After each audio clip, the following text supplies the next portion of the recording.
Hello everyone, welcome to aspirant exam study. मैं विजय ठाकुर अपने channel पर आप सभी का स्वागत करता हूं। आज का हमारी क्लास यूपी ट्रिपल एससी की कुछ भर्तियों को लेके है, उनका अपडेट और क्या हो रहा है उसमें वो सारी चीज़ें बताऊंगा मैं।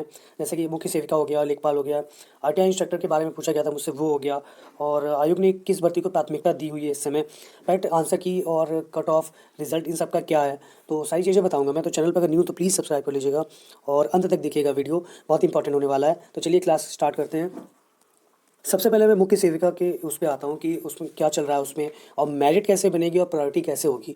तो मैं एक चीज़ बता दूँ, कल भी मैंने इसके लिए एक वीडियो अपलोड किया था जिसमें मैंने मेरिट मैंने जनरल की 60+ से 60 बताई थी। तो उस पर बहुत सी देवियों को थोड़ा कष्ट हो गया था। तो मैं बता दूँ कि देखिए 35,000 लोगों ने पेपर दिया है। ये आप खुद ही अनुमान लगाइए, 2693 पोस्ट है, 35,000 लोगों ने पेपर दिया है। अगर वो ज़्यादा से ज़्यादा काउंट किए जाएंगे डीवी के लिए, देखिए डीवी के लिए अगर ज़्यादा काउंट नहीं करेंगे तो कट ऑफ डीवी की भी आपको हाई देखने को मिलेगी। उनको ज़्यादा काउंट करना पड़ेगा, तभी एक नियंत्रण में कट ऑफ आएगी उनकी। जैसे कि आपने देखा होगा लेखपाल में, अगर आप देख रहे हो तो डीवी कट ऑफ कितनी गई है उसकी, 75+। सोच लीजिए, पहले ही इतनी हाई कट ऑफ दे दी उन्होंने डीवी की, तो फाइनल कितनी कट ऑफ देंगे फाइनल में। इसलिए बहुत ज़्यादा चांसेस है कि 2 या 3 नंबर से ज़्यादा नहीं बढ़ेगी, क्योंकि पहले ही उन्होंने डीवी कट ऑफ हाई दे रखी है। उसी तरह आप अपना समझिए, जितनी भी देवियाँ तो नाराज़ हो गई थी कि 60 कैसे जा सकती है इतनी। देखिए सिर्फ आपके ही मार्क्स नहीं आए हैं, अदर लोग के भी मार्क्स हैं, ये भी देख के चलिए।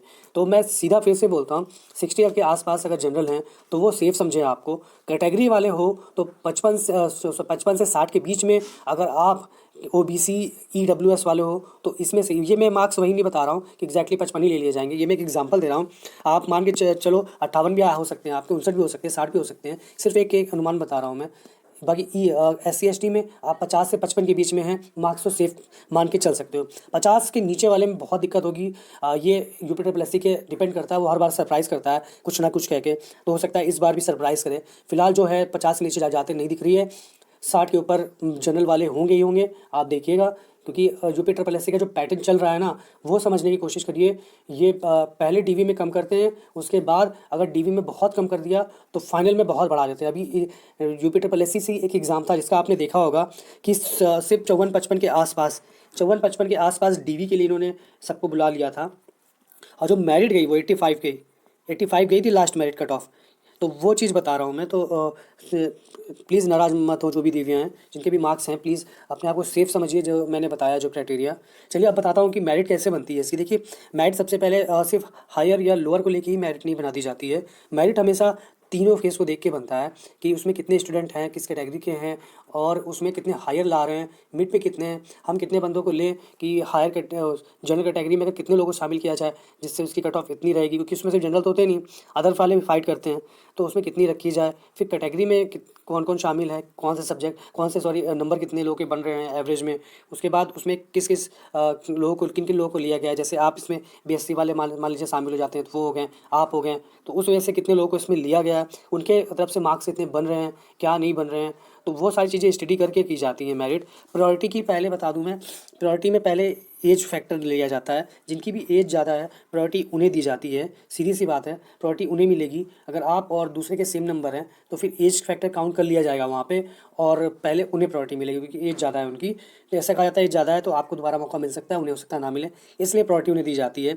उसके बाद में एक चीज़ बता दूँ कि मुख्य सेविका की भर्ती में अधिमानी अर्हता अर्हता एक बहुत बड़ा इम्पैक्ट है। ये आपके नोटिफिकेशन में कहीं कुछ भी नहीं लिखा है कि इसका कोई लाभ है या नहीं है, वो मैं अपनी तरफ से बता रहा हूँ कि ज़्यादातर यूपी ट्रिपल एससी के एग्ज़ाम में ये देखा है, वही चीज़ बता रहा हूँ मैं कि अधिमानी जो अर्हता है आपकी, तो उसमें एडिशनल सर्टिफिकेट जो आपके जैसे एनसीसी का हो गया, या आर्मी की तरफ से आपने कोई ट्रेनिंग की है 2 साल की महिलाओं ने, तो उनकी जो लाभ मिलेगा वो नंबर से भले ना मिले, लेकिन प्रायोरिटी बेस्ड में उनको नाम लाभ मिलेगा। मान लीजिए 2 बच्चे के सेम नंबर हैं और एक मान लीजिए एज भी ठीक ठाक है, दोनों की बराबर है, तो उसके बाद वो कैसे चुनेंगे कि किसको लिया जाए। तो उसमें जो रोल निभाएगा, अगर आपके पास कोई अधिमानी अर्हता एडिशनल है, आप बता दोगे तो आप उसमें प्रायोरिटी में पहले आओगे, ये चीज़ समझिए। आपकी नोटिफिकेशन में कुछ भी नहीं लिखा है ऐसा, लेकिन ये यूपी ट्रिपल एससी का पैटर्न चला आ रहा है, उसको भी देखिए जो पैटर्न चला आ रहा है वो भी। एक पैटर्न ये भी है कि ये क्वेश्चन पूछा गया था कि सर जितने भी लोग हैं वो पास होते हैं तो उससे उनको ही डीवी में बुलाए ना, अदर को क्यों बुलाते हैं। तो मैं इसके लिए बता दूं कि देखिए काफ़ी स्टूडेंट होते हैं जो कि जिनकी जॉब कहीं लग चुकी होती है, या फिर जो छोड़ने के, मान लीजिए इसका रिजल्ट आया, एक रिजल्ट उसी दिन किसी और का भी आ गया, तो इससे बेटर हो गया वो। तो मान लीजिए उसी दिन उन्होंने छोड़ दिया, तो कितने और डॉक्यूमेंट में कई लोग फेक डॉक्यूमेंट देते हैं, तो उसमें भी कई लोग बाहर होते हैं। तो वही चीज़ मिला के इसमें ज़्यादा स्टूडेंट को बुलाया जाता है, ताकि अगर, क्योंकि इसमें सेकंड वेटिंग लिस्ट का कोई रिवाज है ही नहीं, वेटिंग लिस्ट जारी नहीं करते हैं, तो वेटिंग लिस्ट जारी नहीं करेंगे तो उन्हें ज़्यादा कैंडिडेट बुलाना ही पड़ेंगे, जिससे कि 2-3 गुना में डीवी में जो छोड़ के जाएँ उससे भी बैलेंस हो जाए, और या फिर किसी के डॉक्यूमेंट फेक निकले, जेल जाए तो भी बैलेंस हो जाए, इसलिए निकाला जाता है ये मुख्य सेविका से रिलेटेड था आपका, जो मोटा मोटा समझ लीजिए, जो मैंने वीडियो बनाई थी कल उसमें था, और आज के लिए भी था कि मेरिट कैसे बनती है। मेरिट सभी जो उनके पास डेटा है सभी को मिला के बनेगी, ना कि सिर्फ हायर को देख के या फिर सिर्फ लोअर को देख के। वो सारी चीज़ें काउंट करके बनाते हैं और एक minimum criteria, sorry mid criteria डालते हैं जिसमें सब आ जाए। चलिए उसके बाद बात करता हूँ लेखपाल की। तो लेखपाल में जो कोर्ट केस चल रहा है वो क्वेश्चनों के लिए सोलर और उज्ज्वला का, उसके लिए भी हियरिंग डेट मिल गई है, जो कि 7 और 21 नवंबर मिली है। देखिए हमारे लिए मोटा मोटा क्या है कि हम ये समझें कि किस डेट में सुनवाई होनी है और हुआ क्या उस दिन। बाकी दुनिया भर की कहानी से हमें क्या मतलब कि कौन से डेट पे लिस्ट, किस नंबर पे लिस्ट हुआ है, कौन वकील लड़ रहे हैं, कौन जज हैं, कौन ये, हमें क्या मतलब है। हमें मतलब है डेट क्या है और उस पर फैसला क्या हुआ है। तो वही चीज़ मैं बता रहा हूँ कि डेट 7 से 21 नवंबर है। इस दिन जो भी फैसला होगा वो बताऊँगा मैं आपको कि क्या हुआ है क्या नहीं हुआ है। तो उसके बाद आरटीआई इंस्ट्रक्टर की बात करें हम, तो देखिए आरटीआई इंस्ट्रक्टर का जो मैंने रिसर्च किया उसमें 2016 की वैकेंसी है, ये 293 पोस्ट इसमें है। 2016 की वैकेंसी में लगभग 293 पोस्ट के सापेक्ष भी अभी भी चल रहा है ये, इसके लिए कुछ, तो इसका निपटारा भी आपको दिसंबर तक देखने को मिलेगा। और एक नई भर्ती जो 2023 से रिलेटेड आई है आईटीआई इंस्ट्रक्टर की, जो कि 24,6 की पोस्ट के लिए है, 2,406 सॉरी 2,406 शॉर्ट लिस्टिंग है वो बहुत जल्दी होने वाली है। शॉर्ट लिस्टिंग आपको दिसंबर फर्स्ट वीक या नवंबर लास्ट में देखने को मिल सकता है, क्योंकि इस पे काम चल रहा है। और वैसे एक चीज़ बता दूं कि आप सब इन चीज़ों के लिए जब आयोग में अपडेट लेने जाते हो ना, तो वो आपको बहुत ही बुरी तरह भगाते हैं वहाँ से। तो फिलहाल जाइएगा नहीं, झुंड में ही जाइएगा, अकेले जाएंगे तो बहुत बुरा भगाते हैं घर जाके। तो क्योंकि उनकी प्राथमिकता देख लीजिए क्या है, इसकी प्राथमिकता इस समय सिर्फ लेखपाल है। कोई भी जाएगा आप पूछ लीजिएगा, आयोग की इस समय प्रथम प्राथमिकता जो फर्स्ट प्रायोरिटी है वो सिर्फ लेखपाल है। वो लेखपाल को किसी तरह चुनाव के पहले इसकी ज्वाइनिंग देना चाहते हैं किसी भी हालत में, क्योंकि ऊपर से प्रेशर है उनके ऊपर। उसके बाद ये वीडियो के ऊपर आएंगे, उसके बाद इनको वीडियो है। चलिए मैं सीरियस बता देता हूँ। फर्स्ट इनको लेखपाल है, फिर वीडियो है, फिर ये मुख्य सेविका को कुछ देखेंगे, फिर एएसओ हो जाएगा। एएसओ वाले बच्चों को तो बहुत दौड़ा रखा है इन्होंने। तो ये प्राथमिकता में सिर्फ लेखपाल वैकेंसी इस समय, और के लिए इन्होंने क्लियर कर दिया है कि 2 महीना किसी तरह का कोई एग्ज़ाम नहीं होगा। नोटिफिकेशन आएगा जाएगा या रिजल्ट या डीवी की काम चलेगा। तो 2 महीना कुछ नहीं होना है, तो मान के चलिए जो भी एग्ज़ाम होंगे आपके जनवरी स्टार्टिंग से ही शुरू होंगे। तो उसके लिए आप जो नए एग्ज़ाम है उसकी तैयारी करते रहिए। पैट 2023 आंसर की का बता दूं तो ये कल ही आना था, बट पता नहीं क्यों नहीं आया। तो 2-3 दिन में आ जाएगा, 10 तारीख तक वेट करिए, मिल जाएगा आपको इसका। फिलहाल मेरी मानिए तो आंसर की मत देखिए, क्योंकि सबका पेपर एक जैसा हुआ है, ख़राब ही हुआ है। तो डायरेक्ट रिजल्ट देखिएगा, क्योंकि अगर कुछ भी उल्टा सीधा होता है आंसर की में, तो आपका इम्पैक्ट माइंड घूमेगा और उसका असर सीधे आपके आने वाले एग्जाम पे पड़ेगा, तो दिक्कत हो सकती है आपको। तो फिलहाल मैं जितना बता रहा हूँ सीधे रिजल्ट देखिएगा जब भी आए, क्योंकि 2023 का कोई इतना इम्पैक्ट नहीं हो रहा है कि इससे वैकेंसी चली आ रही है तुरंत में, जो नहीं हमें चाहिए कि हमें कितने क्वालिफिकेशन चाहिए हमें।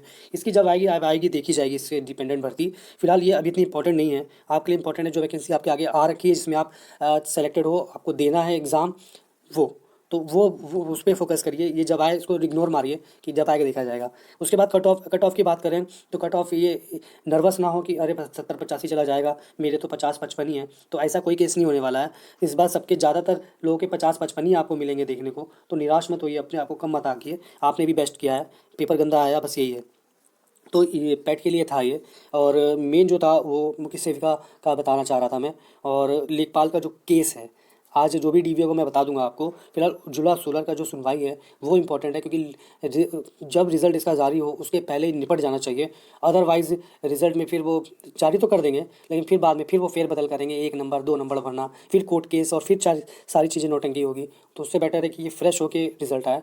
तो देखते हैं किस नंबर तक साथ दोनों निपट जाए, और नंबर घटते हैं बढ़ते हैं या फिर फुल मार्क्स सबको मिलते हैं, क्या होगा देखा जाएगा, ये बताऊंगा जैसा होगा।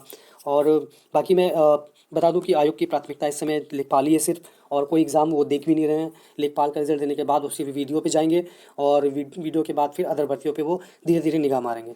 प्रेशर ऊपर से गवर्नमेंट का उनके ऊपर बहुत है, आयोग के ऊपर, लेकिन ये कछुए की चाल से चलते हैं, सभी को पता है। तो बहुत ही धीमे धीमे धीमे करेंगे ये सारी चीज़ें।